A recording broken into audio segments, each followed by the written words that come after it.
Yes, we don't carry another one come on the month today. Don't forget say na Buka Chin TV the word so. My name na Buka. My name na Chin. E get wetin we say make we talk today. This thing now, e don dey do us somehow for body. We dey vex. How go dey this country everything go dey put money? Rice don put money. Wow. Even garri sef no put money. Fuel still come put money. Ha! Nah, even eye pencil don put money.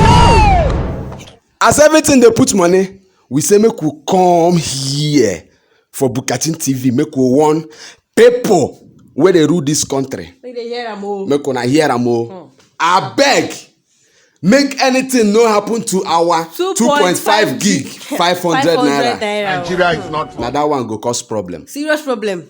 Na that one go cause problem. Ogbonge issue. Abeg, make una help us tell government.